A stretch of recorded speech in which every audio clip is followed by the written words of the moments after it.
دفعہ مل کر بلند آواز سے درود بھیج دیجیے محمد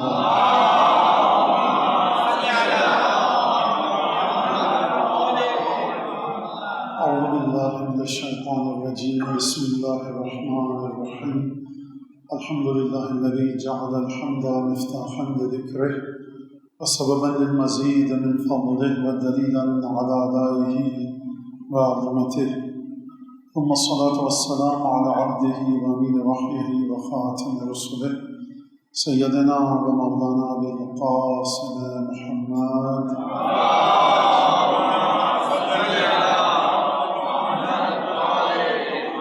وعلى أهل بيته الطيبين الطاهرين الذين أذهب الله عنهم الرجس وطهرهم تطهيرا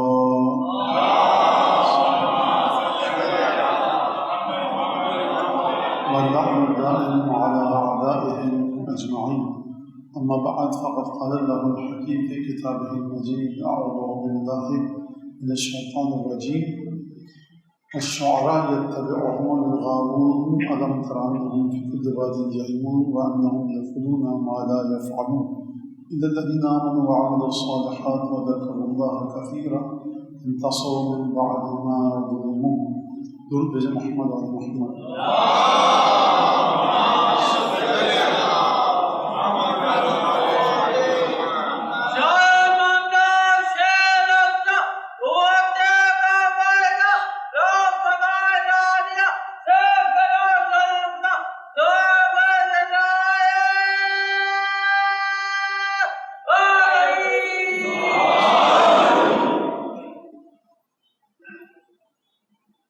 موضوع کل آپ کے سامنے پیش کیا گیا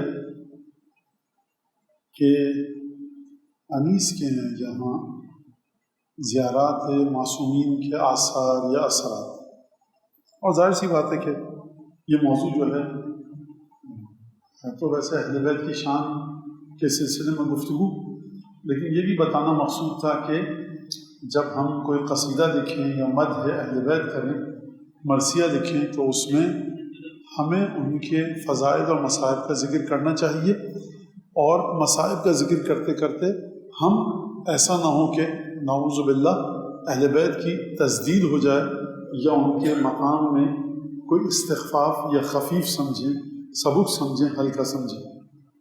یہ شعراء اہل بیت کے یہاں ہمیشہ سے یہ بات رہی ہے، اور آپ جانتے ہیں کہ پہلا نعت خوان شاعر رسول خدا کا جو تھا وہ رسول خدا کے چچا جناب امیر کے پدر بزرگوار حضرت ابو طالب میں پہلا نعت خوان شاعر۔ اگر آپ کورس کی کتابوں میں دیکھیں تو حسان بن ثابت ہے، لیکن حسان بن ثابت بہت بعد کی بات ہے کہ جب رسول خدا نے اعلان نبوت کر دیا، جناب ختمی مرتبت کی نعت حضرت ابو طالب نے اس وقت کہی ہے کہ جب اعلان نبوت نہیں ہوا تھا، یعنی جب پہاڑ سے غار حرا سے رسول خدا پیغام لے کر آئیں گے تب آپ پہچانیں گے کہ یہ آخری رسول ہے۔ پدر بزرگوار جناب امیر اس وقت سے پہچانتے تھے کہ جب آپ کے آبا و اجداد کو بھی خبر نہ تھی۔ یہ ایک بڑی اہم چیز ہے۔ آسمانوں میں اگر کہیے، عالم غیب میں کہیے، پہلا نعت خوان شاعر اور پہلی نعت جس نے پڑھی رسول خدا کی وہ پروردگار عالم ہے، اور دوسری جو نعت پڑھی ہے رسالت مآب کی وہ جناب ابو طالب ہے۔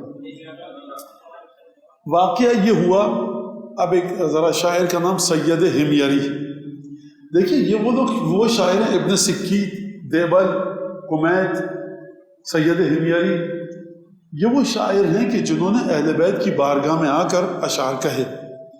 اور اگر ہمارے نوجوان یہاں کوئی ہیں تشریف فرما کے جو اہل بیت کی شان میں مسائل فضائل کے سلسلے میں اشعار کہنا چاہتے ہیں تو ان کو چاہیے کہ سید ہمیری، دیبل، کمیت، ابن سکیت، ان سے سبق لیں، جناب ابو طالب کا کلام پڑھیں جا کر اور ان سے سبق لیں، اور اس کے بعد ان مفاہیم کو آج کی زبان کے مطابق ڈھالیں۔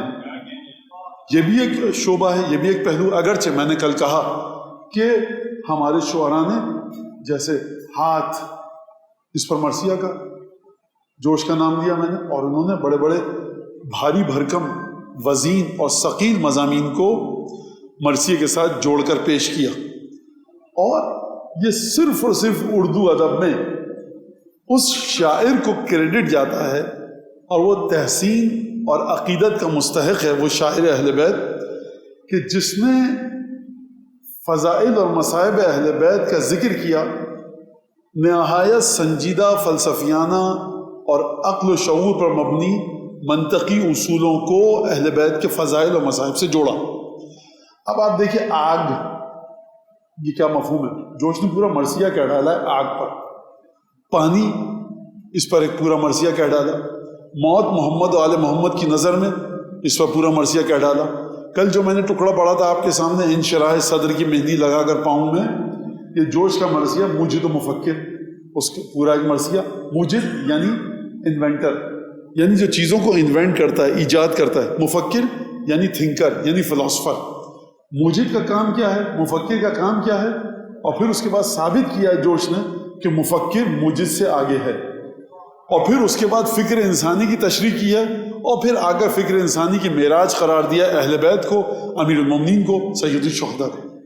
تو یہ آپ کو سوائے اہل بیت کی مدح کرنے والے شاعر کے کہیں اور نہیں ملے گا۔ اور اس کے بعد پھر آپ اگر انیس کی یہاں جوش کو، انیس کی یہاں دیکھیں آپ حر کو، تو آپ کو حر ایک الگ انداز سے ملیں گے۔ اگر آپ فرض کیجئے صاحب اذان مقتل کو دیکھیں تو حر کو امام حسین سے جو نسبت ہوئی وہ کس طرح سے ہوئی؟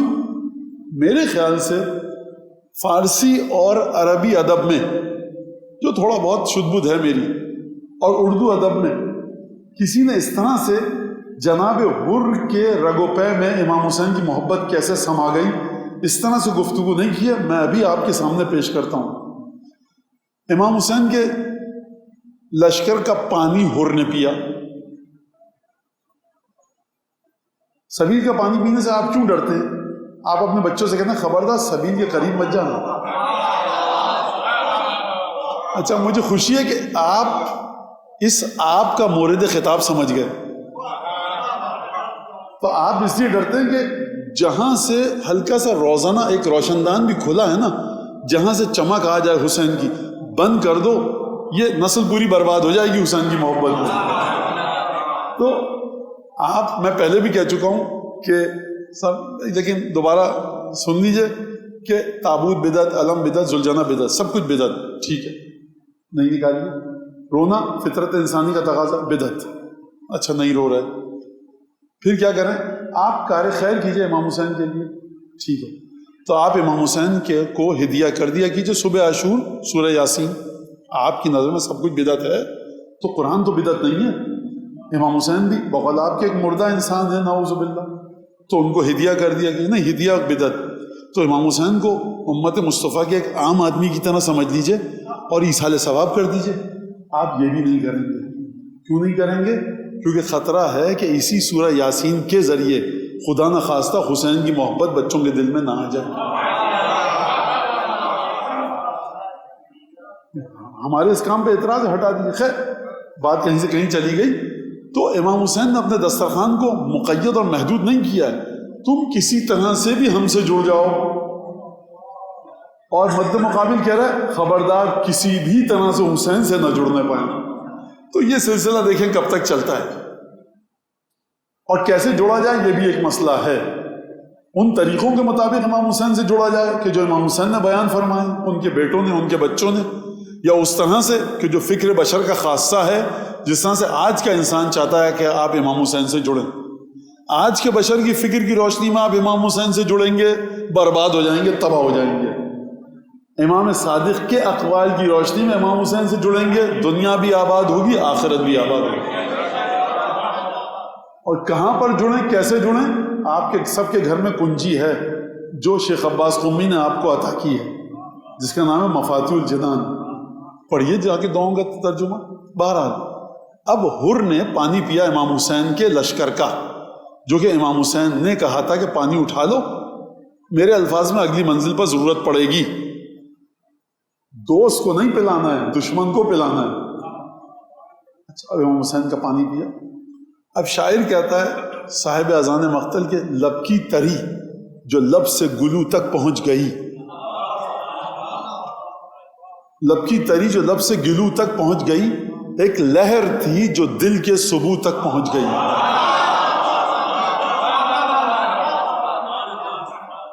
احسان شناس دل تھا نہ رد کر سکا وہ رو، جو آنکھ میں اتر کے لہو تک پہنچ گئی،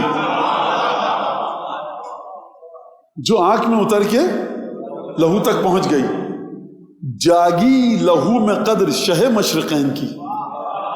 پھر سنیے گا، جو آنکھ میں اتر کے لہو تک پہنچ گئی، جاگی لہو میں قدر شہ مشرقین کی، پہلی تھی ہر کے دل پر یہ دستک حسین کی. اب آپ نے اتنی داد دی ہے نا، مجھ کو نہیں دی، شاعر کو دی ہے، تو اب آپ کو سزا ملے گی 10 منٹ کی. اب آپ تشریح سنیے.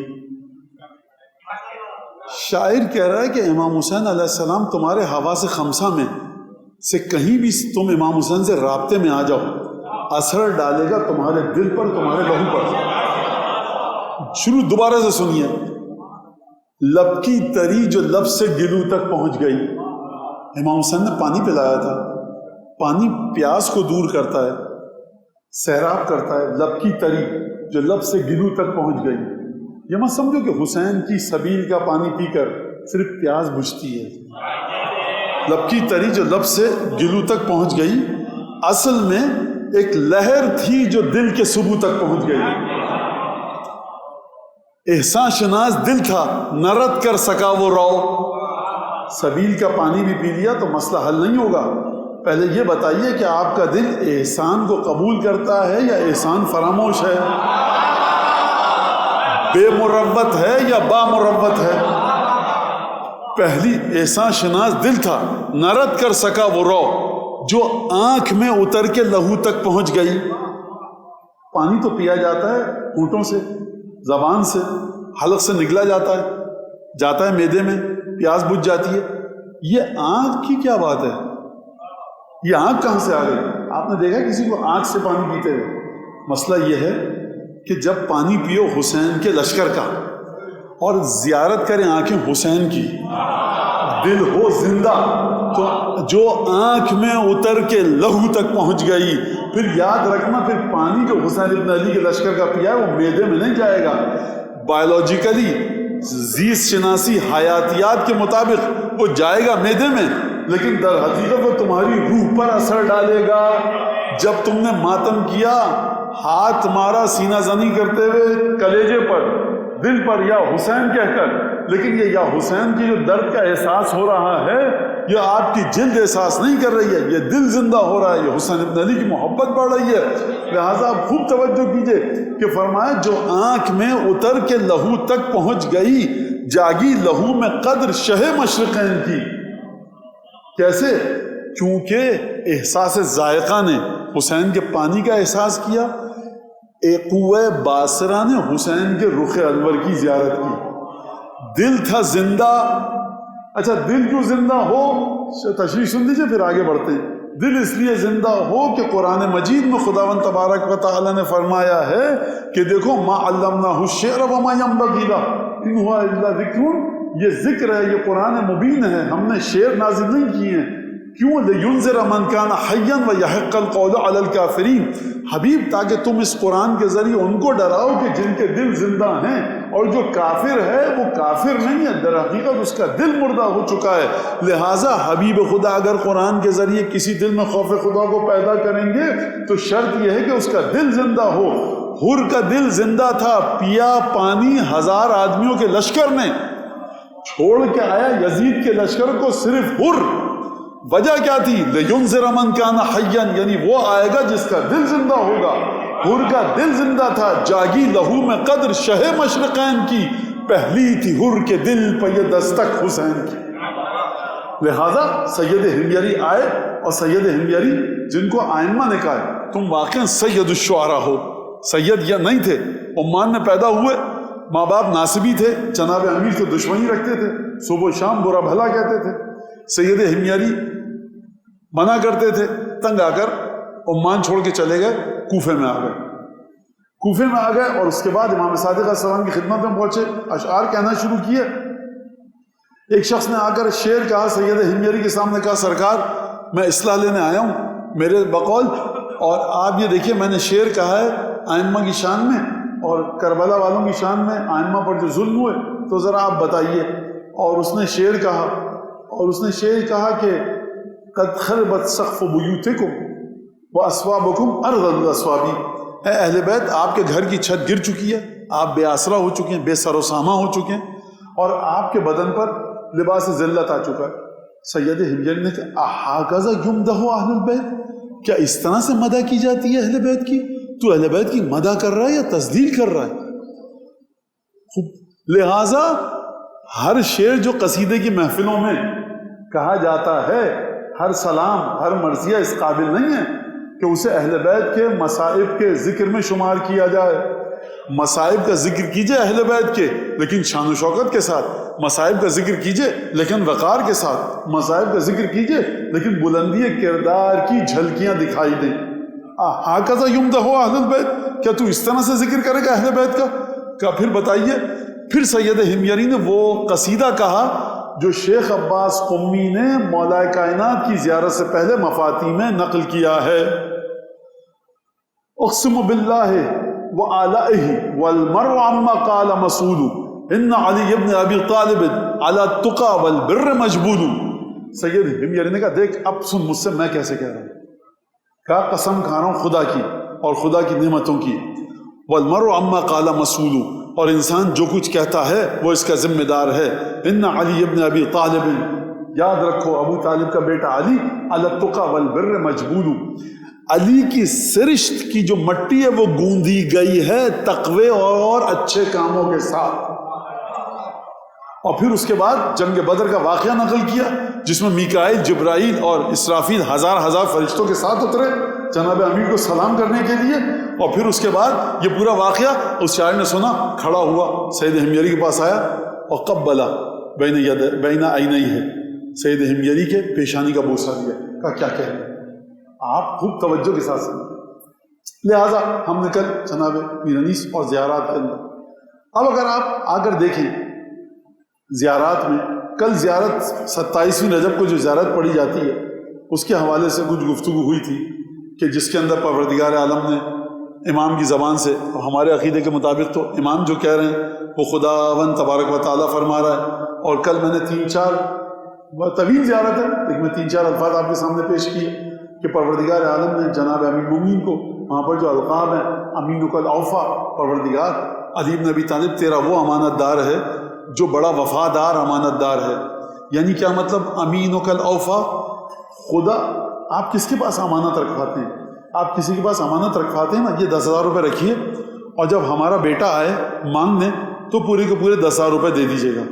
تو اب آپ کے دوست کو جس کے پاس آپ نے امانت رکھوائی اس کو یہ بھی پتہ ہونا چاہیے کہ آپ کا بیٹا کون ہے، اور آپ کو اطمینان ہو کہ یہ اپنی بقراتیت نہیں جھاڑے گا، 10,000 کے 10,000 دے دے گا. اور جو بھی صلاحیت رکھے گا جب بھی وہ میری آپ کی طرف سے آئے گا آپ کا دوست وہ پیسے اتنے دے دے گا بغیر کسی کمی بیشی کے. تو اس زیارت میں فرمایا جا رہا ہے جناب امیر کے لیے امینک الاوفا، جناب امیر مومنین پروردگار تیرا وہ امانت دار ہے جو رتی رتی تیرے حکم کا خیال رکھ کر تیری امانت کو آگے بڑھاتا ہے. اب خدا نے کون سی امانت رکھوائی ہے جناب امیر مومنین کے پاس؟ اپنی توحید رکھوائی ہے، اپنی معرفت رکھوائی ہے. اب اگر کسی میں صلاحیت ہے اور جناب امیر کے پاس جائے، اگر کوئی سلمان اور ابوذر ہو تو امانت دار علی ہیں. سلمان کو علم توحید دینے میں بخل سے کام نہیں لیں گے. یعنی علی جانتے ہیں کہ سلمان اور ابوذر میں فرق کیا ہے، میسم اور مقداد میں فرق کیا ہے، مجھ میں اور آپ میں فرق کیا ہے. آج بھی جناب امیر امینک الاوفا ہیں، کل بھی امینک الاوفا تھے. آج بھی جو آپ کو معرفت پروردگار عالم ہوگی، معرفت حسین ابن علی ہوگی، فرش ازا کی جو معرفت ہوگی وہ سب کی سب اذن علی ابن ابی طالب کی طرف سے ہوگی، کیونکہ امانت دار ہیں ہی جناب امیر. ایک جملہ، ایک لفظ یہ ہے. اور کل میں نے کہا وہ وعروۃ الوثقی، اور پروردگار تیرے دین کو تھامنے کی وہ مضبوط جگہ ہے علی ابن ابی طالب. عروہ کا مطلب کبھی کبھی کہا جاتا ہے کہ مضبوط رسی، لیکن کبھی اگر آپ جا کے ڈکشنری میں دیکھیں تو کہا جاتا ہے کہ ڈول کو تھامنے کی وہ جگہ کہ جس کو ڈول کو آپ کنویں میں ڈالتے ہیں پانی نکلتا ہے، تو آپ ایک ایسی جگہ سے تھامیں کہ جس کے بعد آپ کے ہاتھ سے وہ ڈول، وہ بالٹی سلپ نہ ہو، پھسلے نہ. اب مضبوط جگہ سے پکڑ لیا. تو علی بن ابی طالب دین کا عروہ ہیں. یعنی کیا مطلب؟ جس نے علی کو تھام لیا نا، اب وہ بے فکر ہو جائے، دین اس کے ہاتھ سے نہیں جائے گا.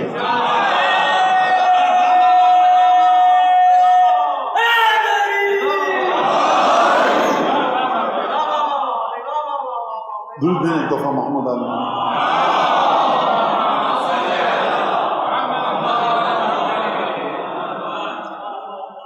لہذا اب میں اس طرف آؤں کہ پریشانی یہ ہو رہی ہے، سچی بات بتاؤں آپ کو، کہ میں کہاں سے کون سا شعر اٹھاؤں، اور بڑا مسئلہ ہے. 12-14 بند ہے، کون سا آپ کے سامنے پیش کروں، کون سا بند نہیں پیش کروں. لہٰذا آپ ایک ذرا مدد کیجئے میری صلوات کے ساتھ.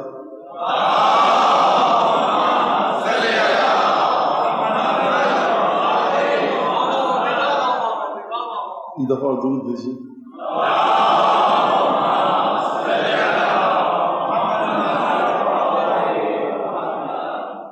صف میں ہوا جو نعرہ قد قامت الصلاۃ، قائم ہوئی نماز اٹھے شاہ کائنات. وہ نور کی صفیں وہ مصلی ملک صفات، ملتی تھی جن کے قدموں سے آنکھیں رہے نجات. جلوہ تھا تابع عرش معلیٰ حسین کا، مصحف کی لوح تھی کہ مصلی حسین کا. یہ کہاں سے آ گیا انیس کے ذہن میں خیال؟ آپ زیارت پڑھتے ہیں وارث، کیا پڑھتے ہیں؟ اشہد انک قد اقمت الصلاۃ وآتیت الزکاۃ. مولا تو فرما کر عرش اعلیٰ کی طرف پرواز کر گئے کہ اے علی ابن ابی طالب اور اے مولا حسین.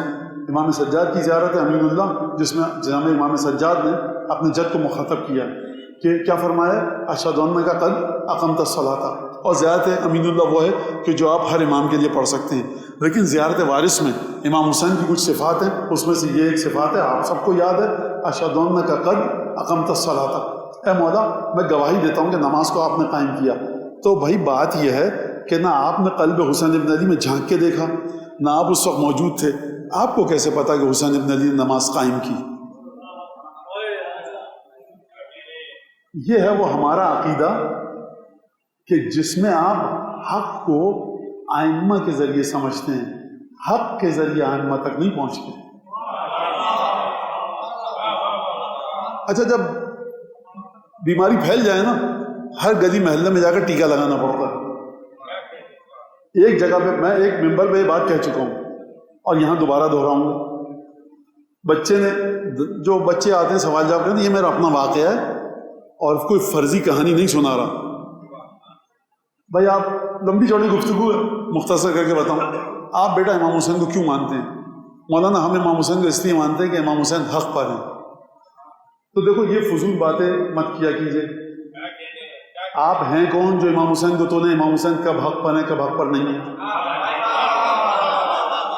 ہم مولا علی کو اس لیے مانتے ہیں مولا علی حق پر ہیں. حق تابع علی ابن ابی طالب کے، علی تابع حق نہیں ہے.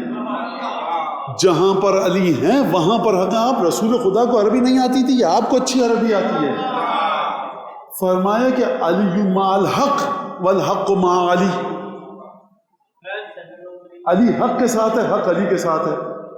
اور میں جملہ عرض کروں زعیم حوزہ علم یقوم آیت اللہ العظمیٰ وحید خراسانی کا، کہ انہوں نے فرمایا کہ 2 حدیثیں ہیں رسول خدا کی جو اس وقت گفتگو میں کر رہا ہوں. انہوں نے فرمایا، ایک میں فرمایا علی مع الحق والحق مع علی، دوسرے میں فرمایا علی مع القرآن والقرآن مع علی. دونوں حدیثوں میں ایک خصوصیت ہے، ایک اشتراک ہے اور ایک امتیاز ہے. امتیاز کیا ہے؟ پہلی حدیث میں حق اور علی کی معیت کی بات ہوئی، دوسری حدیث میں قرآن اور جناب امیر کی معیت کی بات ہوئی. لیکن ایک مشترک چیز ہے، پہلی حدیث ختم شروع ہوئی علی سے، ختم ہوئی علی پر. دوسری حدیث بھی شروع ہوئی علی سے، ختم ہوئی علی پر. کیا فرمایا؟ علی مع القرآن والقرآن مع علی. دوسری حدیث میں فرمایا علی مع الحق والحق مع علی. کہا کہ دیکھو جملہ ہے حضرت آیت اللہ العظمیٰ کا، میرا نہیں ہے، لہذا ثواب انہی کو جائے، ان کے آبا و اجداد کو جائے، ان کے والدین کو جائے، ان کی اموات کو اور ان کے اساتذہ کو، اور مجھے بھی تھوڑا بہت ثواب ملے اور آپ کو بھی. فرمایا کہ دیکھو علی ابن ابی طالب کے ذریعے حق تک پہنچو، حق کا آغاز علی ہے، اختتام علی ہے، درمیان میں حق ہے. اور فرمایا دیکھو قرآن تک پہنچنا ہے تو قرآن تک رسائی کا آغاز علی ہے، اختتام علی ہے. علی اور علی ان کے بیچ میں حق، علی اور علی بیچ میں قرآن، یعنی آغاز علی ہیں، اختتام علی ہیں. اب آپ کی سمجھ میں آئے گا زیارت جامعہ کبیرہ کا وہ جملہ کہ پروردگار عالم نے جب آغاز کیا اپنی توحید کا تو آپ سے شروع کیا اور اے ائمہ آپ ہی پر ختم کرے گا.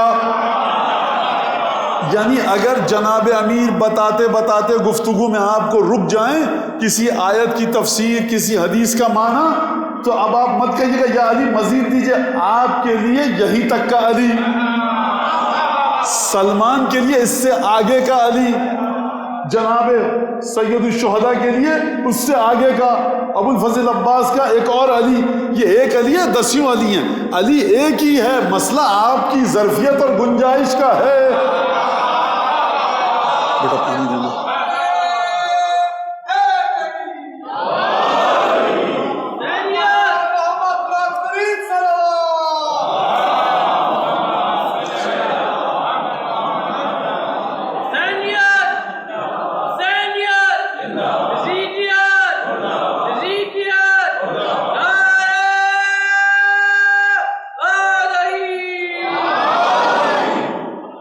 لہٰذا اس بات کو سمجھیے کہ یہ جو ہمارے یہاں کہا جاتا ہے بھائی امیر المومنین کی ضمانت تو امیر المومنین جانتے ہیں، اور امیر المومنین آئمہ امام زمانہ تب سب آئمہ کے گرد آپ کی تمام چیزیں چکر کاٹ رہی ہوتی ہیں، تو ہو سکتا ہے الفاظ میں کبھی کوئی کمی بیشی ہو، الفاظ نامناسب ہو جائیں، لیکن عقیدہ ہمارا یہی ہے. تو خدا کہاں گیا؟ تو میں آپ سے پوچھتا ہوں اگر بیچ میں سے درمیان میں سے 14 کو ہٹا دیجئے تو آپ خدا کو ڈھونڈ پائیں گے؟ خدا کو اس خوبصورت حقیقت میں تبدیل کس نے کیا کہ جو دلوں کو گرما سکے؟ نیوٹن اور آئنسٹائن نے بھی شاید خدا کے بارے میں گفتگو کی ہوگی. اس طرح سے خدا کو کس نے بتایا کہ ایک خوبصورت خدا؟ اسی بی بی نے بتایا نا جس نے دربار کوفہ میں کہا تھا ما رأیت الا جمیلا، میں نے سوائے اپنے خوبصورت خدا کے کچھ اور دیکھا ہی نہیں. تو بہرحال مسترد تو کیا فرمایا انیس نے؟ اشہد انک قد اقمت الصلاۃ، صف میں ہوا جو نعرہ قد قامت الصلاۃ، قائم ہوئی نماز، اٹھے شاہ کائنات. وہ نور کی صفیں، وہ مسلی ملک صفات. یہ تم سمجھ رہے ہو کہ حسین ابن علی کے پیچھے انسانوں کی صفیں ہیں؟ یہ بریر، مسلم ابن اوسجہ، یہ قاسم، یہ اولاد عقیل، اولاد جعفر طیار، اولاد مسلم، اولاد بنی عبد المطلب کھڑی ہے. یہ انسان کھڑے؟ غلط، انسان نہیں کھڑے. وہ نور کی صفیں، وہ مسلی ملک صفات. یہ انسانوں کی صفیں نہیں ہیں، یہ نور کی صفیں ہیں. اچھا جب نور کی صفیں ہیں تو پھر قدموں سے جن کے ملتی تھی آنکھیں رہے نجات، جلوہ تھا. اب جب حسین آئے تو آپ کہتے ہیں کہ مومن کی معراج ہے نماز، تو جو امیر المومنین کا وارث ہو اس کی نماز کہاں جائے گی؟ فرماتے ہیں جلوہ تھا تاب عرش معلّہ حسین کا. مصحف کی لوح تھی کہ مصلی حسین کا. یہ حسین کی جانماز ہے یا قرآن کی تختی بچھی ہوئی ہے؟ اب دیکھیے سرکار، وہ انحراف تو آئے گا، غلو تو وہاں سے آ رہا ہے، نصیری کہیے یا جو بھی کہیے. مصحف کی لوح تھی کہ مصلی حسین کا. جرأت جو اہل بیت کی محبت شاعر کو دیتی ہے وہ کوئی اور مکتب دے ہی نہیں سکتا. آپ نے حسین کی جانماز کو قرآن کی لکھی ہوئی تختی کہہ دیا. سرکار کہہ دیا، ہاں یہ عقیدہ ہے. جلوہ تھا تاب عرش معلّہ حسین کا، مصحف کی لوح تھی کہ مصلی حسین کا. خوب توجہ کیجئے گا. اشہد انک قد اقمت الصلاۃ، مولا تو فرما کے چلے گئے کہ دیکھو ہم نے ایک لفظ کہہ دیا، ائمہ نے ایک مختصر سی حدیث کی، بیان کی، اور علماء نے اس پر ہزاروں صفحے کی کتابیں لکھ دی. علم کی تجلی یہی تو ہے کہ جب غلام ایسے ہیں تو آقا کے علم ہوگا کس مرحلے پر؟ انیس نے ایک لفظ کا، مولا نے ایک لفظ کا، زیارت میں امام سجاد نے، چھٹے اور پانچویں امام نے. اب دیکھیے انیس بتا رہے ہیں کہ حسین کی نماز جو اقامہ ہے، حسین نماز پڑھ نہیں رہے، لا یؤدی الصلاۃ، حسین نماز کو ادا نہیں کر رہے، حسین نماز کو اقامہ کر رہے ہیں. اقامے کا مطلب کیا ہے؟ آپ سب بیٹھے ہوتے ہیں، قد قامت الصلاۃ قد قامت الصلاۃ، آپ سب کھڑے ہو جاتے ہیں اپنے مقام پر. اسے کہتے ہیں اقامہ صلاۃ ظاہری لحاظ سے. باطنی لحاظ سے اقامہ صلاۃ کیا ہے؟ باطنی لحاظ سے صلاۃ کے اقامے کا مطلب یہ ہے کہ نماز گری ہوئی ہے، مردہ ہے۔ حیات جو نماز کو دے گا وہ علی دے گا، نماز کو زندگی دیں گے حسین ابن علی دیں گے۔ یعنی میں جو نماز پڑھتا ہوں وہ اقامہ ہو رہی ہے کہ ابھی دروازے سے کال آئے گی، مولانا چلیے جلدی جلدی قنوت چھوٹا کیا، میرا آدھا ذہن ہے گاڑی کے ہارن کی طرف، آدھا ذہن ہے سجدگاہ پر، آدھا ذہن یہ ہے کہ ابا کبا کہاں رکھی ہے، اور اللہ اکبر اللہ اکبر، ہم نے اقامہ کر لی۔ اگر مولانا صاحب یہ نماز آپ نے اقامہ کی ہے تو خدا کے لیے نہ کرتے تو بہتر تھا۔ تو یعنی کہ سر سجدے میں اور خیالات ساتواں آسان میں گھوم رہے، کیا ہے سرکار موبائل کہاں پر رکھا ہوا ہے، وہ چیز کہاں پر ہے، فون کس، عجیب ایک تردد میں شکار ہے نماز۔ تو یہ نماز اقامہ ہو رہی ہے۔ نماز اقامہ ایسے ہوگی کہ جتنی حدود اور قیود پروردگار عالم نے بتائی ہیں ان کے ساتھ اگر نماز پڑھی جائے تو حسین حیات نماز ہیں۔ لہذا صف میں ہوا، آپ دیکھ رہے ہیں کہ مولانا ایک لفظ کا ہے اور انیس نے کیا آج میرے خیال سے موضوع پورا نہیں ہو سکتا، اسی پہ ختم کر کے پھر اگلے کل کچھ اور موضوع ہوگا۔ اب آپ صبر کے ساتھ سنیے۔ قائم ہوئی نماز اٹھے، وہ نور کی صفیں، مسلی ملک صفات، قدموں سے جن کے ملتی تھیں آنکھیں راہ نجات۔ آپ چلنا چاہتے ہیں راہ نجات پر، حسین کے اصحاب کی بات ہو رہی ہے، ابھی حسین کی بات تو آئی نہیں۔ ان کے قدموں سے راہ نجات آنکھیں مل رہی ہے کہ اے مسلم ابن اوسجا، اے بریر، اے عابس، حر تو نہیں تھے لیکن میں شامل کر رہا ہوں، اے حر، اے مسلم ابن اوسجا، اے تمام کے تمام اصحاب حسین، تمہارے قدموں سے راہ نجات آنکھیں مل رہی ہے، تم شہید تو ہو جاؤ جلدی سے تاکہ لوگوں کے لیے راہ نجات تم خلق کر کے جاؤ گے۔ کیوں خلق کر کے جاؤ گے؟ کیونکہ اگر آپ کے دل میں یہ جذبہ نہیں ہے جو کہ امام نے فرمایا، جب بھی حسین کے شہداء یاد آئیں ایک فاتحہ پڑھ دینا ان کے گناہوں کی مغفرت، نہ نہ نہ نہ، کیا کہنا؟ جب بھی حسین کے ساتھی یاد آئیں، یا لیتنی، کاش میں آپ کے ساتھ ہوتا تو فوز عظیم پر جاتا۔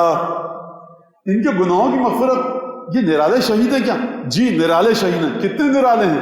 دیکھو تمہاری سمجھ میں نہیں آئے گا، زیارت عاشورہ پڑھو، 5ویں اور 6 امام کی گفتگو تمہاری شاید سمجھ میں نہ آئے، انیس کی گفتگو کو سمجھ دو۔ قدموں سے جن کے ملتی تھی آنکھیں رہ نجات، جلوہ تھا تاب عرش معلّہ حسین کا، مصحف یعنی قرآن، مصحف کی لوح یعنی تختی، مصحف کی لوح تھی کہ مسلح حسین کا۔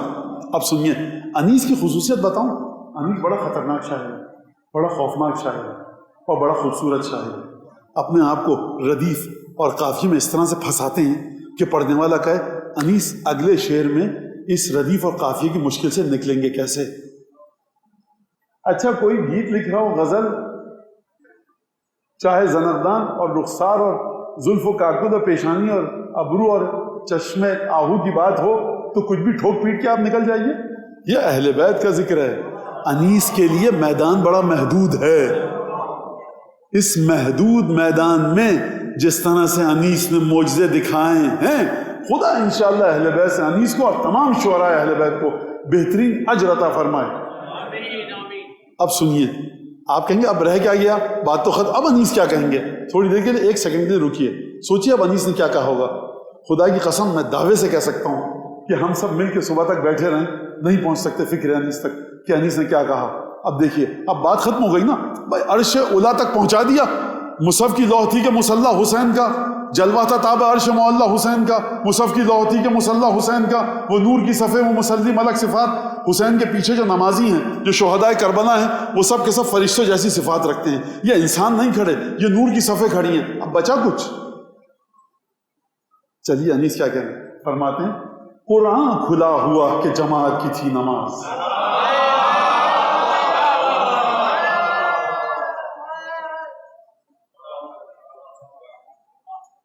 حسین کے ساتھی خیمے میں بیٹھے تھے، یکجا اکٹھے ہو کر، دائرے کی صورت میں، گروہ کی صورت میں، ایک جگہ صفیں پھیلی۔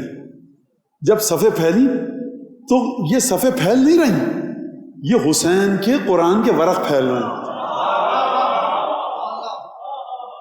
قرآن کھلا ہوا کہ جماعت کی تھی نماز۔ اچھا حسین کے ساتھی قرآن ہو گئے تو پھر حسین کیا رہے؟ انیس اب کیا کہیں گے؟ اب انیس آپ تو پھنس گئے، ردیف اور قافیہ ایک مشکل، اور سید الشہداء کا مقام اس کو بچانا ایک اور مشکل۔ قرآن کھلا ہوا کہ جماعت کی تھی نماز. اب حسین کو کیا کہیں گے؟ فرمایا بسم اللہ جیسے آگے ہو یوں تھے شہ حجاز.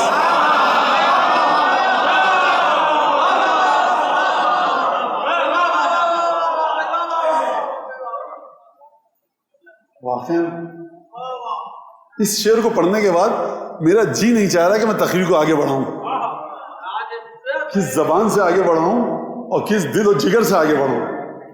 قرآن کھلا ہوا کہ جماعت کی تھی نماز، بسم اللہ جیسے آگے ہو یوں تھے شہ اعجاز. اور پھر فرماتے ہیں کہ کرتی تھی خود نماز بھی ان کی ادا پہ ناز. آپ کہتے ہیں سرکار کتنے اچھے آدمی ہیں، نماز پڑھتے ہیں کتنی اچھی، آپ ناز کرتے ہیں اپنے اوپر کہ میں نماز پڑھتا ہوں. انیس کہنا کرتی تھی خود نماز بھی ان کی ادا پہ ناز.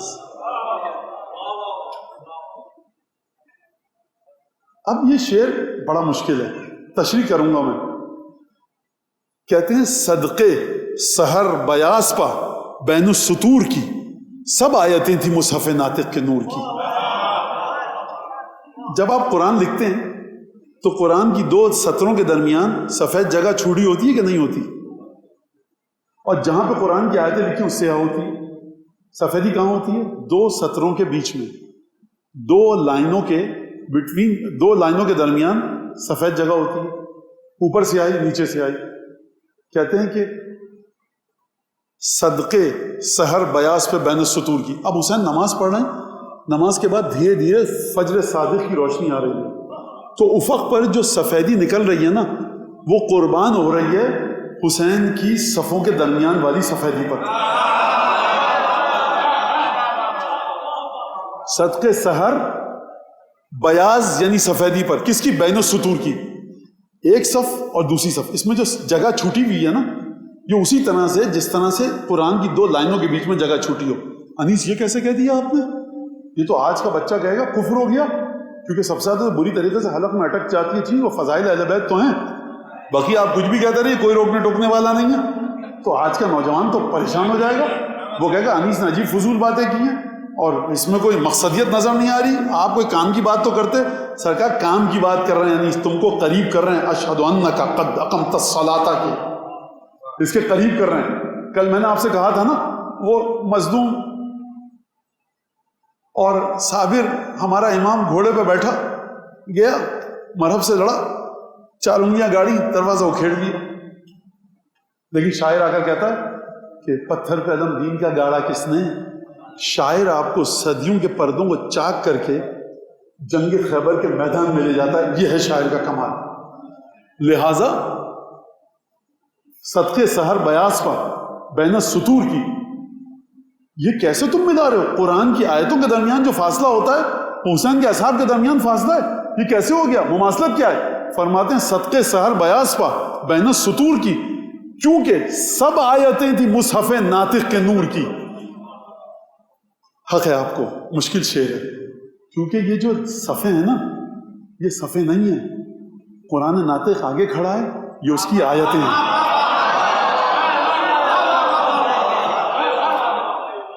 اگر یہ صفحے نہیں ہیں، قرآن ناطق کی آیتیں ہیں. حسین کے اصحاب کی صفحے نہیں ہیں، قرآن ناطق کی آیتیں ہیں. اگر یہ آیتیں ہو گئی تو ان کے درمیان جو سفیدی ہے وہ اسی سفیدی کی طرح ہے جو قرآن کی سطروں کے بیچ میں ہوتی ہے. لہٰذا یہ مت سمجھنا کہ قرآن کی 2 سطروں کے بیچ میں یہ جگہ خالی ہے تو اس کی بے حرمتی کی جا سکتی ہے. اس سفیدی کی بھی برکت ہے. لہٰذا فرماتے ہیں یہ سفیدی وہ ہے. اب سمجھیے گا صدقے سحر بیاس پا بین السطور کی، کیوں بیاض سفیدی جو افق سے نکل رہی ہے قربان ہو رہی ہے؟ وہ فجر کی نماز کا وقت ہے، خداوند تبارک و تعالیٰ کے کاموں کی تجلی ہے، فجر صادق کا طلوع ہونا. لیکن وہ کام بھی قربان اور صدقے ہو رہا ہے حسین کے نمازیوں کی صفوں کے درمیان کی سفیدی پر. کیوں ہو رہا ہے؟ کیونکہ سب آیتیں تھی مصحف ناطق کے نور کی. یہ قرآن ناطق کے نور کی آیتیں ہیں. یہ مت سمجھنا مسلم ابن اوسج ہیں، بریر ہیں، عابس ابن شبیب شاکری ہیں، نعیم ابن عجلان انصاری ہیں، یہ عبداللہ ہیں، جعفر ہیں، عثمان ہیں، جناب ابو الفضل عباس ہیں، قاسم ہیں، علی اکبر ہیں، اون محمد ہیں. نہیں، یہ مصحف ناطق قرآن ناطق کے نور کی آیتیں ہیں. اگر یہ آیتیں ہیں قرآن ناطق کے نور کی تو اس کا مطلب یہ ہے کہ ان کی بھی وہی حیثیت ہے جو قرآن صامت کی آیتوں کی ہے، کیونکہ یہ قرآن ناطق پر فدا کرنے والے ہیں اپنے آپ کو۔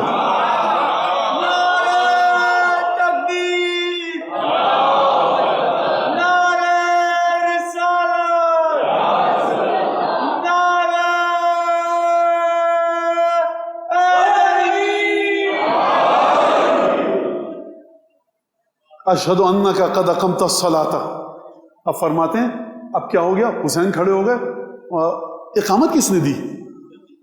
اقامت کا کیا ہوا؟ باہم مکبروں کی صدائیں وہ دل پسند، کروبیان عرش تھے سب جس سے بہرمن۔ عجیب تناسانی یہ گفتگو فرما، یعنی باہم مکبروں کی صدائیں وہ دل پسند، اللہ اکبر، قد قامت الصلاۃ، رکوع سجدہ، کروبیان عرش یعنی عرشی مخلوق بہرمن، ان کو لذت آ رہی تھی، ان کو لطف آ رہا تھا۔ ایمان کا نور چہروں پر تھا چاند سے دو چند۔ تم چاند کے نور کی بات کرتے ہو، چاند کا نور کو ہٹاؤ میاں، یہ حسین ابن علی پر مرنے کے لیے تیار ہیں۔ ان کے چہروں پر جو ایمان کا نور ہے نا وہ چاند کے نور سے کہیں زیادہ ہے۔ اور یہ جو تکبیریں کہہ رہے ہیں نا، یہ فرشتے بھی سن کر لذت اٹھا رہے ہیں، لطف اٹھا رہے ہیں ان سے۔ کیوں؟ آخر ان میں خصوصیت کیا ہے؟ کیونکہ ان کا تعلق حسین سے ہے۔ میں اس کو بند کو ختم کر لوں تو آپ کے سامنے پھر زیارت وارثہ پہ دوبارہ جاؤں گا۔ فرماتے ہیں ایما کا نور چہروں پر تھا چاند سے دو چند، خوف خدا سے کانپتے تھے سب کے بند بند۔ یہاں پر آپ رک جائیے۔ مرثیہ سو سلام کبھی اتفاق سے میں سن لیتا ہوں، کوئی مومن گاڑی میں لے کے جا رہا ہے نوحہ سن لیا، کوئی مجلس میں پہنچے کسی بچے نے نوحہ پڑھ رہا ہے، یوں ہوتا یہ ہے کہ مجلس کے فوراً بعد ہمیں پھر جانا ہوتا ہے، آگے کوئی وقت دیا ہوتا ہے، ملاقات، کوئی سوال جواب، درس تدریس، تو نہیں رک پاتے، کبھی کبھی رک جاتے ہیں تو نوحہ سن لیتے ہیں۔ نوحوں میں ایک چیز میں دیکھ رہا ہوں کہ دربار یزید اور دربار عبید اللہ بن زیاد کا جو منظر کھینچا جاتا ہے کہ وہ حاجی بیٹھے تھے، نمازی بیٹھے تھے اور رسول خدا کی بیٹیاں کھڑی تھیں۔ کس نے کہہ دیا آپ سے کہ یزید کے دربار میں حاجی اور نمازی تھے؟ یہ کس نے کہہ دیا آپ سے؟ قرائے قرآن۔ آپ جانتے ہیں حبیب نے مظاہر کی لاش پر امام حسین نے کیا کہا؟ اے حبیب کنت رجلا فاضلا وتختم القرآن فی لیلۃ واحدہ۔ اے حبیب کیا بافضیلت انسان تھے تم وہ تھے جو ایک رات میں ایک نماز میں پورا قرآن پڑھتے تھے۔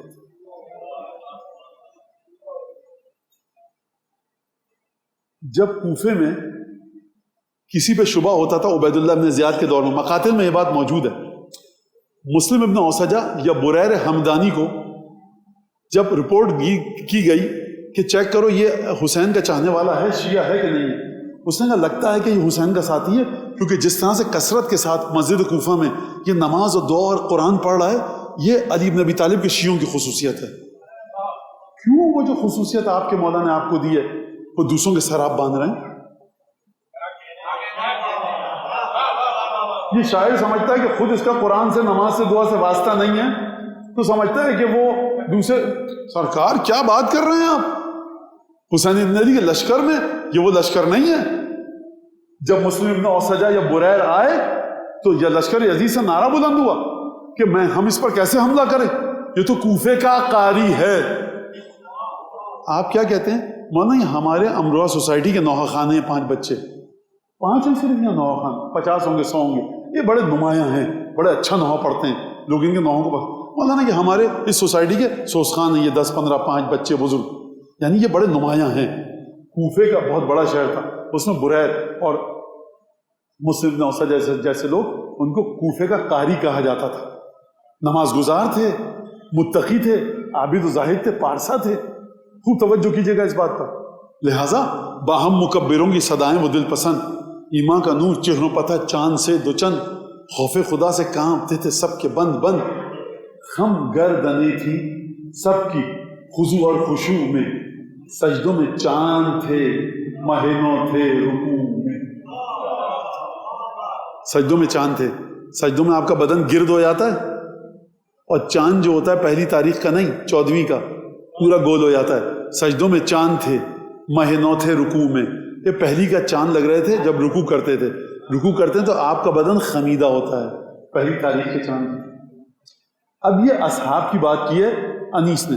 اب آئیے کس کی طرف چلتے ہیں؟ بنو ہاشم کی طرف۔ فرماتے ہیں ایک صف میں سب محمد و حیدر کے رشتہ دار، 18 نوجوان تھے اگر کیجئے شمار، پر سب جگر فگار و حق آگاہ و خاکسار، پیرو امام پاک کے دانہ روزگار، تسبیح ہر طرف تہ افلاک انہی کی ہے، جس پر درود پڑھتے ہیں وہ خاک انہی کی ہے۔ اچھا اب یہاں پر سنیے، حسین ابن علی ساتھی کھڑے ہیں۔ اب حسین ابن علی نے اصحاب کی گفتگو کی تو کیا کیا؟ باہم مکبروں کی صدائیں وہ دل پسند، کروبیان عرش سے سب جس سے بہرمند، ایما کا نور چہروں پتہ چاند سے دو چند، خم گردنیں تھی سب کی۔ سن لیا، یہ حسین کے ساتھی ہیں۔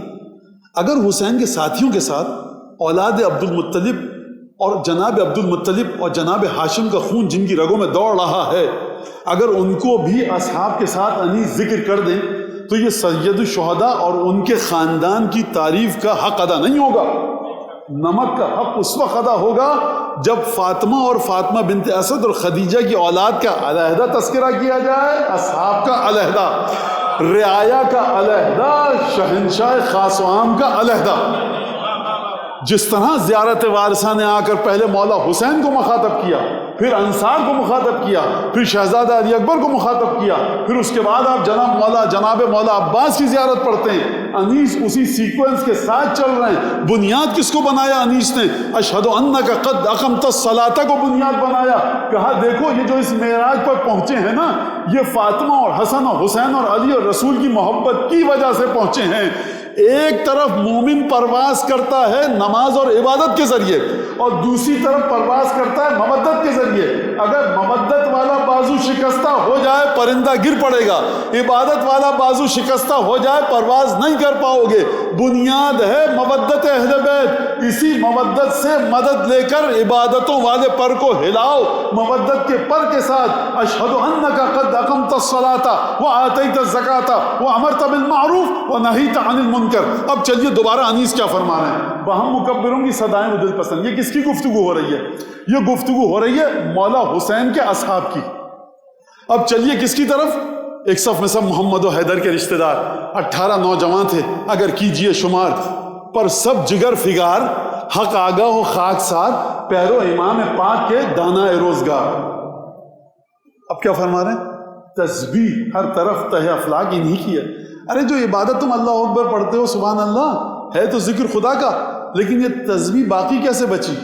بھائی آپ بچے سے کہتے ہیں بیٹا تم نے دیکھو تسبیح کا دھاگا توڑ دیا، اگر نہ توڑتے تو ہم ذکر کر لیتے، اب یاد کیسے رکھیں 34 33 33؟ تسبیح باعث بنی، دھاگا باعث بنا کہ تسبیح کے دانے جو پروئے گئے ہوں باقی رہیں۔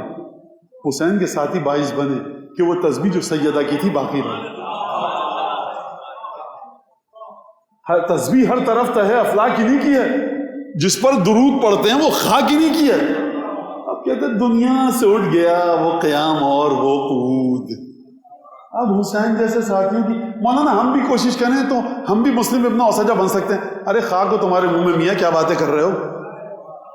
جو اس دنیا میں حسین کی چوکھٹ پر ہیں تم ان کے برابر ہو سکتے ہو؟ تمہارے 8ویں امام کو زیادہ علم ہے، تم کو علم ہے۔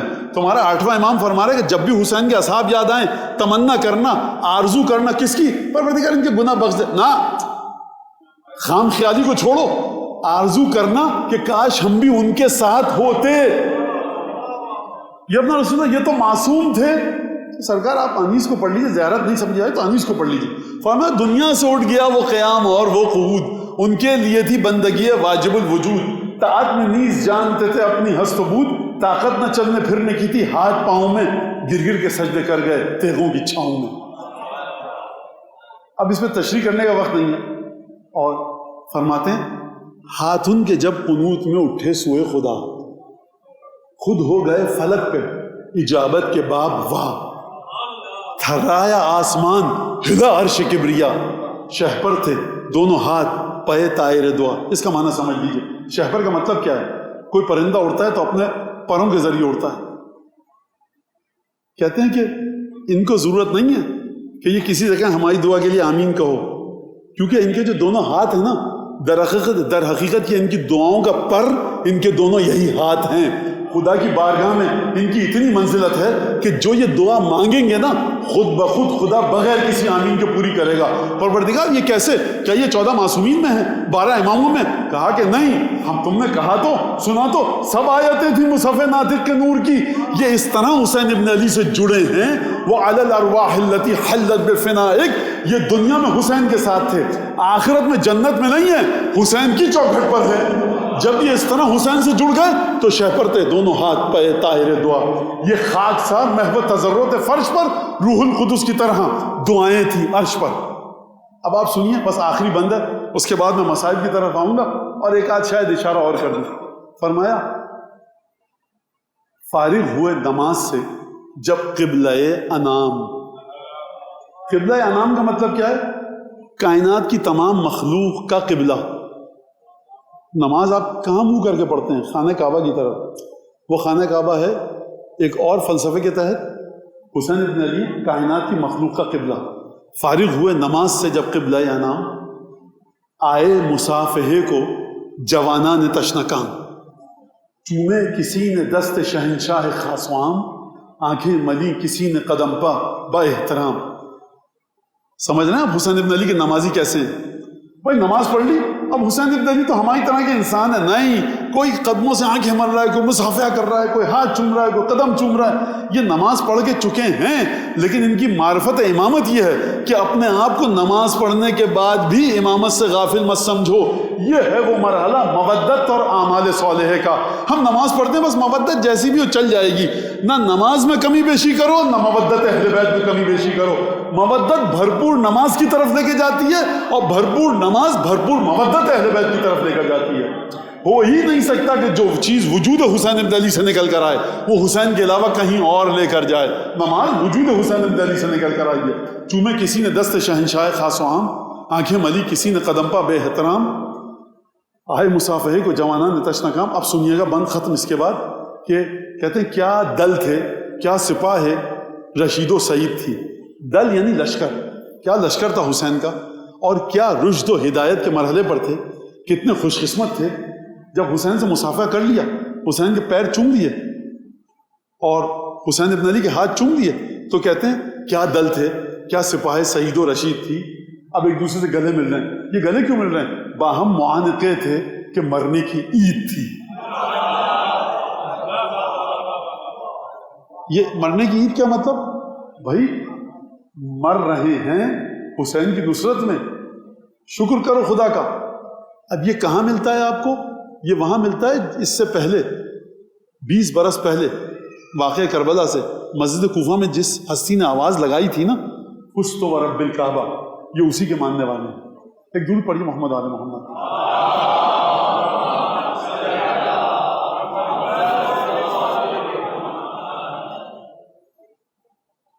فرماتے ہیں وہ تضرع، وہ تخشع، وہ قیام اور وہ قعود، وہ تذلل، وہ دعائیں، وہ رکوع اور وہ سجود. یاد حق دل میں تو سوکھے ہوئے ہونٹوں پر درود. یہ دعا خالق اکبر سے کہ ہے رب وجود. انی سے پھر یہ تو آسان شعر ہے نا. وہ تخشع، وہ تضرع، وہ قیام اور وہ قعود، وہ تذلل، وہ دعائیں، وہ رکوع اور وہ سجود. یاد حق دل میں تو سوکھے ہوئے ہونٹوں پر درود. یہ دعا خالق اکبر سے کہ ہے رب وجود. اب انیس سے غور سے سنیے گا. یوں لٹے ہم کے نہ آل نہ اولاد رہے. یوں لٹے ہم کے نہ آل نہ اولاد رہے، مگر احمد کے نواسے کا گھر آباد رہے. جب حسین ابن علی کے اصحاب کی گفتگو کر لی تو اب انیس کے گفتگو نے کروٹ لی. فرماتے ہیں زہد میں حضرت سلمان کے برابر کوئی، دولت فقر و قناعت میں ابو ذر کوئی، صدق گفتار میں عمار کا ہمسر کوئی، حمزہ یاسر کوئی، مالک اشتر کوئی. ہوں گے ایسے ہی محمد کے جو شہدا ہوں گے، پھر جہاد ایسا نہ ہوگا نہ یہ پیدا ہوں گے. فرمانا دیکھو اہل بیت سے محبت در حقیقت رسول خدا کی محبت سے نکل کر آتی ہے. جہاں محبت اہل بیت کو کم دیکھو سمجھ لینا یہ رسول کو مانتا ہی نہیں. فرما رہے ہیں ہوں گے ایسے ہی محمد کے جو شہدا ہوں گے، نہ جہاد ایسا ہوا پھر نہ یہ پیدا ہوں گے. اور پھر اس کے بعد فرماتے ہیں پیاس ایسی تھی کہ آ گئی جاں ہونٹوں پر. بڑا باریک مصرع ہے. پیاس ایسی تھی کہ آ گئی جاں ہونٹوں پر. صابر ایسے تھے کہ پھیری نہ زباں ہونٹوں پر. کیوں نہیں پھیری زبان ہونٹوں پر؟ کیوں نہیں پھیری؟ آپ جانتے ہیں کیوں نہیں پھیری؟ مبادہ حسین دیکھ لیں گے نا تو شرمسار ہوں گے. ہمارے مہمان ہیں، ہمارے ساتھی ہیں، ہم زبان ہونٹوں پر نہیں پھیریں گے. یوں لوٹے ہم کے، نہ آل نہ اولاد رہے مگر احمد کے نواسے کا گھر آباد رہے. انیس یہ کر سکتے تھے ہم مریں یا کہ جیے. اصحاب کہیں اے پروردگار ہم مریں یا جیے، حسین زندہ رہے. حسین کے اصحاب اس منزل پر ہیں کہ حسین کے ساتھ جب جنگ پر آئے ہیں تو اپنی زندگی کے تصور کو بھی ختم کر کے آئے ہیں. یوں لٹیں ہم کے، یوں مریں ہم کے، نہ آل نہ اولاد رہے.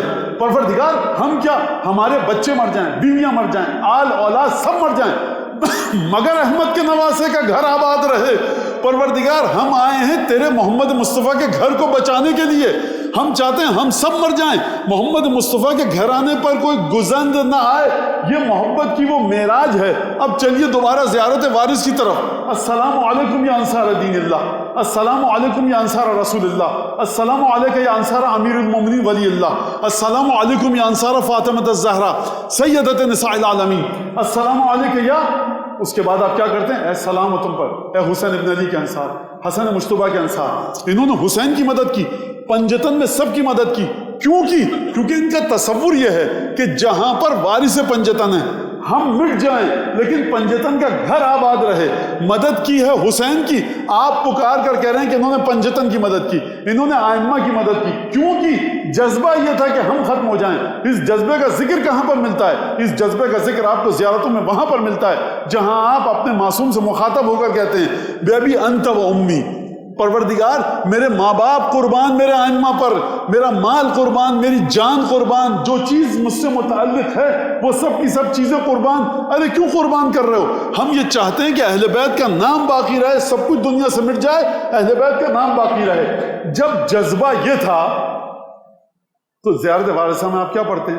السلام علیکم یا انصار دین اللہ، السلام علیکم یا احباء اللہ و اودعہ. سلام ہو آپ پر اے خدا کے محبوب بندوں، سلام ہو تم پر اے خدا سے ٹوٹ کر مودت کرنے والوں، سلام ہو تم پر. السلام علیکم یا اصفیاء اللہ، سلام ہو تم پر اے خدا کے وہ بندوں کہ جن کو خدا نے بڑے چھانٹ کر چنا، منتخب کیا، برگزیدہ کیا. یہ کیسے برگزیدہ ہوئے؟ کیونکہ یہ حسین کے ساتھ شہید ہوئے. درود بھیجے محمد آل محمد.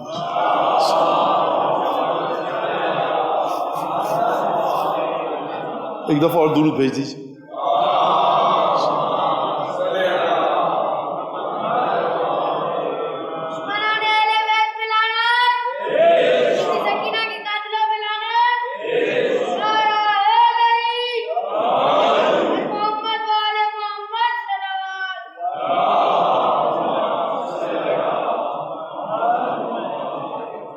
بہرحال اب بات ختم ہو گئی، ہم پہنچے نہیں اس جگہ تک. انشاءاللہ دیکھتے ہیں پھر کل کیا ہوتا ہے اور کل کیا موضوع رکھا جاتا ہے. تو یہ آپ دیکھیے کہ یہ انیس، میں نے کل عرض کیا کہ شاعر کا کام کیا ہے؟ اس حقیقت کو دل فریب اور دلکش انداز میں اہل بیت کے وقار کو مد نظر رکھتے ہوئے آپ کے سامنے ان باتوں کو پہنچائے. پھکڑ بند نہ ہو، اوچھے الفاظ نہ ہو، گری ہوئی تراکیب نہ ہو، نزاکت خیال، الفاظ کا انتخاب بڑا حسین، کتنے خوبصورت طریقے سے انیس نے یہاں پر اس بات کو بیان کیا. لہذا معمولی کلام نہیں انیس کا، جس طرح سے انیس نے حقیقتوں کو واضح کیا ہے. اور اس کے بعد لطف کی بات یہ ہے، عجیب بات یہ ہے کہ تمام کی تمام چیزوں کو جو اہل بیت، جو کربلا کے میدان میں شہداء تھے، ان کو جوڑا لا کر امیر المومنین سے، ان کو جوڑا لا کر رسول خدا سے، اور ان کی مثال بھی اگر دی ہے، حمزہ عصر کوئی، مالک اشتر کوئی عمار ہے، کوئی سلمان ہے، کوئی ابو ذر ہے، ہوں گے ایسے ہی محمد کے جو شہداء ہوں گے. پھر جہاد ایسا نہ ہوگا، نہ یہ پیدا ہوں گے. اور چاند شرمندہ ہو، چہرے تھے متجلی ایسے، نہ امام ایسا ہوا پھر نہ مصلی ایسے. تو کتنی فرق کرتی ہے یہ فکر کہ جہاں پر انیس کربلا کو پیش کروں.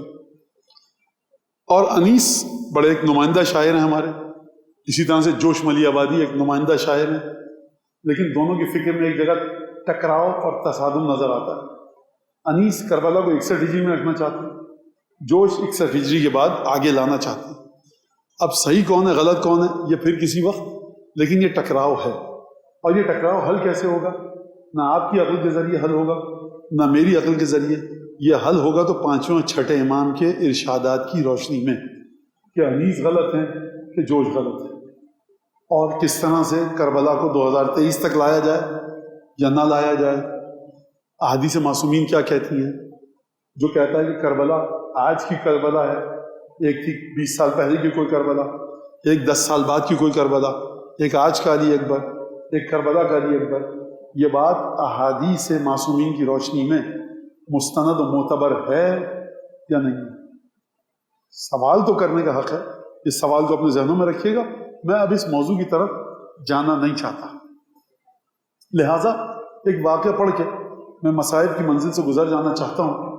اور واقعہ بڑا عجیب ہے اور اصحاب امام حسین کی اطاعت کو سمجھاتا ہے. اور وہ واقعہ یہ ہے کہ جب سید الشہداء تمام خیموں میں گئے شب عاشور ملاقات کے لیے، تو بعض جگہ پر جو نام ملتا ہے نافع ابن ہلال، مولا کا ساتھی ہے. اور یہ مولا سے کب ملحق ہوا نافع ابن ہلال؟ یہ ملحق ہوا ہے قصر بنی مقاتل میں، جب حر کے لشکر نے راستہ روکا، اور تب یہ آ کر ملحق ہوا 2 اور ساتھیوں کے ساتھ. حر کے لشکر نے گرفتار کرنا چاہا، مولا حسین نے گرفتار کرنے سے روک دیا. اور حر میرے خیال سے امام حسین کا اتنا احترام کرتے تھے کہ حسین نے کہا تم گرفتار نہیں کر سکتے ہمارے ساتھ میں. یہ ہے مولا حسین کی کرامت. خود ہیں 50 60 70 100 لوگوں کے ساتھ، اور 1000 کے لشکر کے سپہ سالار سے کہہ دیا تم ہمارے ساتھیوں کو گرفتار نہیں کر سکتے. کہاں کوئی پہنچ سکے گا فاطمہ زہرا کے بچوں کے کرم پر. انشاءاللہ اسی طرح امام حسین قبر میں پل صراط پر قبر کی پہلی رات ہمارے احتضار کے وقت، کفن دفن غسل کے وقت، انشاءاللہ امام حسین ملائکہ عذاب سے کہیں یہ ہمارا عزادار ہے، تم اسے عذاب نہیں دے سکتے. انشاءاللہ یہ مجھے یقین ہے انشاءاللہ کہ ایسا ہی ہو. ہماری کوتاہیاں اپنی جگہ پر الگ، ہم گناہ گار ہیں، استغفار کرتے ہیں مولا حسین کے صدقے میں، خدا قبول کرے گا انشاءاللہ. لیکن یہ بھروسہ امام حسین پر انسان میرے خیال سے اس کو رکھنا چاہیے کہ اس کی استغفار مولا حسین کی محبت میں یقیناً قبول ہوگی. تو نافع بن ہلال کہتا ہے کہ مولا کے پیچھے پیچھے گیا، رات کا وقت ہے، 30,000 کا لشکر موجود ہے، خیمے کی پشت سے کوئی شخص کمین میں ہو اور مولا حسین کو چھپ کے گھات میں ہو اور خدا نخواستہ حملہ کر دے، تو یہ دور سے دیکھ رہا ہے کہ کوئی اندھیرے میں مولا پر حملہ نہ کرے. آپ کو یاد ہے نا 9 محرم چاند اپنے محاق میں ہوتا ہے، چاند کی روشنی بالکل دھیمی ہو جاتی ہے، لہٰذا اندھیرا ہے. اس صحابی نے دیکھا تو فاصلہ رکھ کے حسین کے پیچھے چل پڑا. حسین ایک خیمے میں گئے تو روایت کے مقتل کے الفاظ ہیں کہ کسی بیوی نے کہا کہ بھیا آپ نے امتحان لے لیا ہے اپنے صحابیوں کا. اب آپ کے سامنے واقعہ ہے، امیر المومنین سے بے وفائی کی، امام حسن مجتبیٰ سے بے وفائی کی، جناب سیدہ جناب امیر المومنین کا واقعہ آپ کے سامنے ہے، تو لوگوں نے بے وفائی کی. بھیا کہیں ایسا نہ ہو کہ کل، میں اپنے الفاظ میں کہہ رہا ہوں، کل آپ کے ساتھی آپ کو چھوڑ کر نہ چلے جائیں. سید الشہداء نے کیا جواب دیا؟ نافع ابن ہلال نہیں سن سکا، دل پر چھری چل گئی. یہ ایک اور اطاعت کا مرحلہ، خوب توجہ کیجیے گا. اگر ایمان میں کھوٹ ہوتا تو شہزادی کا یہ جملہ برا لگتا. شہزادی کا جملہ برا نہیں لگا کیونکہ جانتا ہے کہ فاطمہ کی بیٹی کا یہ جملہ اگر مجھے برا لگا میں ایمان کے درجے سے ساقط ہو جاؤں گا. پریشان ہو گیا کہ فاطمہ کی بیٹی کو ہماری وفاداری پر یقین نہیں ہے. مسلم ابن اوسجہ، بریر، زہر ابن قین، حبیب ابن مظاہر، یہ سب ایک خیمے میں تشریف فرما تھے. کہا کہ تم یہاں بیٹھے ہو، محمد کی بیٹی کو تمہاری وفاداری پر یقین نہیں ہے، کچھ کرو چل کے وفاداری کا یقین دلاؤ. مجھے خوب سکون سے پڑھنے دیجیے کیونکہ یہ بڑی جلدی سے گزر جاتی ہے مسائل کی منزل. خوب توجہ کیجیے گا. رات کا وقت ہے، مولا حسین گویا کہ عبادت سے فارغ ہو چکے ہیں اور بیویوں کے خیموں میں جا رہے ہیں، شاید تسلی کے لیے، شاید مزاج پرسی کے لیے۔ 2-3 گھنٹے بعد، 1.5 گھنٹے بعد فجر ہوگی، اکبر اذان دیں گے، اصحاب اپنی وفاداری کا یقین دلا دیں گے، ہوگا نا؟ اور جناب زینب کو علم ہو جائے گا کہ اصحاب باوفا تھے۔ بتائیے ایسا ہی ہوگا کہ نہیں ہوگا؟ اصحاب نے کیوں گوارا نہیں کیا؟ اصحاب نے یہ سوچا کہ یہ 2-3 گھنٹے فاطمہ کی بیٹی گھبراہٹ کے عالم میں گزارے گی نا، اس کا خدا کو کیا جواب دیں گے؟ یہ ہے حسین ابن علی کے صحابی۔ اصحاب ایک دم سے سراسیمہ ہو کر، خوفزدہ ہو کر کھڑے ہوئے، شہر السیوف ہوں، اپنی تلواریں اپنے نیام سے نکالی، اور حبیب ابن مظاہر زہیر ابن قین آئے۔ زہیر ابن قین کا جملہ ہے، شہزادی کے خیمے پر آئے، سلام تک نہیں کیا، اتنے گھبرائے ہوئے تھے، تلواریں اپنی گردن پر رکھی سب نے۔ حبیب نے کہا، زہیر ابن قین نے کہا، سب اپنی تلواریں گردن پر رکھو۔ خدا کی قسم اس واقعے کی فقہ الحدیث میں جانے کا وقت نہیں ہے، ورنہ میں آپ کو سمجھاتا کہ یہ شہزادی زینب کو کس مقام پر سمجھتے ہیں۔ چلیے کہہ دیتا ہوں، یہ اس مقام پر اطاعت کے لائق سمجھتے ہیں اگر بی بی کا حکم ہو کہ اپنے ہاتھ سے اپنی گردنیں کاٹ لو، عین واجب ہے۔ کہا کہ آئے اور ایک دفعہ آواز دی کہ بی بی، اے شہزادی، ہذی اسیافنا علی نحورنا، اے شہزادی یہ دیکھ لیجئے ہماری تلواریں ہمارے گردن پر ہیں، اگر حکم دیجئے تو اس طرح سے وفاداری کا یقین دلائیں۔ اب میں اپنے الفاظ میں کہوں، شہزادی آپ کو ہماری وفاداری، مولا حسین کے ساتھ یقین نہیں تھا نا؟ ارے بی بی ہم آپ کے اتنے وفادار ہیں، آپ کے حکم کے ایسے غلام ہیں، اگر آپ کہیں اپنے ہاتھوں سے اپنی گردنوں کو کاٹ کر آپ کے سامنے ڈال دیں۔ بی بی کے کانوں میں آواز گئی، بی بی نے سب کے لیے دعا دی، سب کو دعا دی کہ رحمکم اللہ، خدا تمہیں ہم اہل بیت سے جزائے خیر دے، یہ دوبارہ اپنے خیموں میں آئے۔ میں کہوں گا اے حبیب، اے زہیر، اے بریر، اے مسلم ابن عسجہ، یہ شب عاشور تھی، رات کے اندھیرے میں تم نے آ کر وفاداری کا یقین دلایا، لیکن کاش تم میں سے ایک شام غریبہ میں ہوتا جب بیویوں کے خیمے جلائے جا رہے تھے، جب شہزادیاں ایک خیمے سے نکل کر دوسرے خیمے میں، دوسرے خیمے سے نکل کر تیسرے خیمے میں کسی شہزادی کے کرتے کے دامن میں آگ لگی ہے۔ یہ مودت اہل بیت کا حق ادا کیا جا رہا ہے۔ آپ کو بتاؤں مودت اہل بیت کا حق کیسے ادا کیا گیا؟ 3 سال کی بچی کے سرخ رخسار گواہ ہیں، جناب فاطمہ بنت الحسین کے کانوں کی لو سے بہتا ہوا خون گواہ ہے کہ کس طرح سے انہوں نے مودت اہل بیت کا حق ادا کیا۔ سید سجاد بخار کے عالم میں تکلیف میں مبتلا ہیں، خیموں کی تپش ہے، پانی کا ٹھنڈا گھونٹ میسر نہیں ہے، کربلا کی تپتی ریت ہے، شام غریبہ ہے، جلتے ہوئے خیموں کی راکھ ہے۔ اللہ لعنت اللہ علی القوم الظالمین وسيعلم الذین ظلموا أي منقلب ينقلبون۔ اللهم وليك الحجة ابن الحسن صلواتك عليه وعلى آبائه في هذه الساعة وفي كل ساعة وليا وحافظا وقائدا وناصرا ودليلا وعينا حتى تسكنه أرضك طوعا وتمتعه فيها طويلا۔ اللهم بحق محمد وآل محمد عليك صل على محمد وآل محمد وعجل فرجهم وأهلك عدوهم من الجن والإنس من الأولين والآخرين، واكفنا ما همنا وارزقنا العافية، ووسع رزقنا وطول أعمارنا مع الصحة والسلامة في الجسم والروح۔ ربنا تقبل منا إنك أنت السميع العليم وتب علينا إنك أنت التواب الرحيم، بجاه محمد وأهل بيته الطاهرين۔ پڑھنے والے بانیان مجلس سے، ذاکرین مجلس، سو سلام مرسی جس نے جو خدمت کی، حاضرین سے جو گھروں میں بیٹھے مومنین مومنات سے، اس امام باڑے کے بنانے والوں سے، اس امام باڑے کی خدمت کرنے والوں سے، جس نے اس فرش اعضاء کے سلسلے میں کوئی رتی برابر بھی خدمت انجام دی، بہترین طریقے سے اس پرسے کو حضرت حجت کی بارگاہ میں قبولیت کی شرف سے مزین فرما۔ مولا کے دل سے ہر دکھ درد کو دور فرما، ہر خوشی عطا فرما، ظہور میں تعجیل فرما۔ ہمارے ذوی الحقوق اعزاء اقربا والدین ارحام سو سلام مرثیہ مجلس سے پڑھنے والے جتنے بھی ہستیاں تھیں دنیا سے چلی گئیں، خصوصاً اس سال جو وفات ہوئی جناب محشر لکھنوی کی، ان سب کو سید الشہداء کی شفاعت نصیب فرما، جو زندہ ہیں تو لوگوں سے سلامتی کے ساتھ عطا فرما۔